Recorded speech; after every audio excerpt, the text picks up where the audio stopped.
magaalada Muqdisho waxaa ku nool dad ay irsaaqadu ka gashay qashin ay dad kale soo fogeeyeen.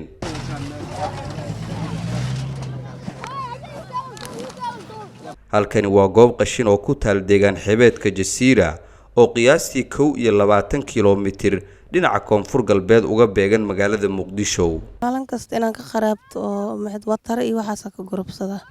maxaa marka aad ku gooyaan waxa aad meeshan ka guratid? 200 300 wixii Ilaahay iga siiyo. nolosha marka qoyskaaga ma dabaraan?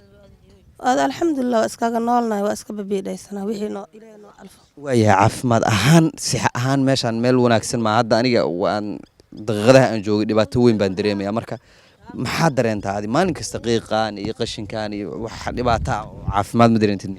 dib dhaaf wixii Ilaahay noo keena iska aaminsanaa waa iska soconaa. alxamdulillah marka maalin kasta meeshan timaada marka waxyaabo akeeshid wax fiican kulay waa qashin oo maaragtay xataa caafimaad ahaan in faraha laga galmo fiican marka wax fiican ma ka heshaa ad wixii Ilaahay iga sii marmaara iska helaa iska gataa mar Ilaahay duu kuurooya dhar iyo waxaas la iska soo daadiya iska dhaqana afgooy iska geysana waa iskaga noolnaa alxamdulillah. haween rag waaweyn iyo caruur ayaa xaruntan ku soo jarmaada subax walba kuwaasoo raadinaya waxyaabo qashinkan laga dhaxelo si ay u sii iibiyaan. faa'iidada ay ku qabaan qashinkan marka laga yimaado waxaa jirta qatar ay u bareeraan maalin kasta maadaama ay mararka qaar halkan ka noqdaan iyaga oo dhaawacyo kala duwan qaba sida uu Shabeelle u sheegay Siidow oo ay gacantu dhala ka sartay.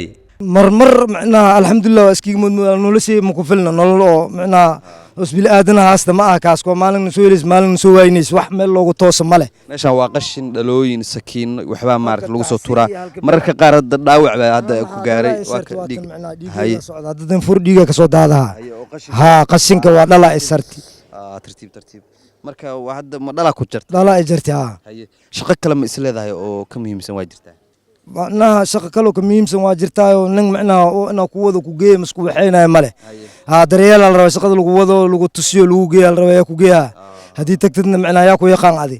sidoo kale waxaa goobtan ka jirta hawo aad u wasaqaysan oo xitaa mararka qaar neefta nagu xiraysay aniga iyo saaxiibadii shaqada ee ila socday.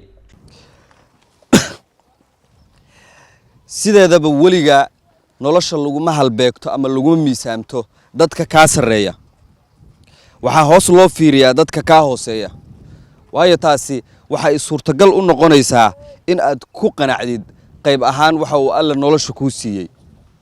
maalin walba halkan waxa u soo shaqo taga dad badan oo nolosha ka raadiya waxyaabo ay ka dhaxelaan qashinkan la iska soo fogeeyay. caruur ku jirta da'dii korriimada iyo barbaarinta waxbarashada ayaa ka mid ah kuwa halkan ka faagta maalin kasta waxyaabaha dukaafadan la keeno.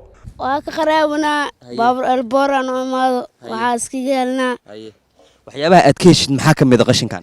maar macdan baroosan markii ay idinka gataa adiga maarta oo suuq weyn ka waran waxbarasho iyo kulli waa cagcadaada waxa waa dharkaaga xataa maaragtay waa nadaafad ahaan ma fiicna waxbarasho iyo wax meeshid miya waxbarasho maya qashinkaana ka qaraabnaa anaga maxaa dhacay dugsi iyo waxbarasho iyo ma weyde ma jeclaan lahayd inaad heshid maxaa ugu baaqaysaa dadka walaalaha ee wax haysta inay waxbarashana siiyaan oo noloshan qashinka ay idinka dhex saaraan.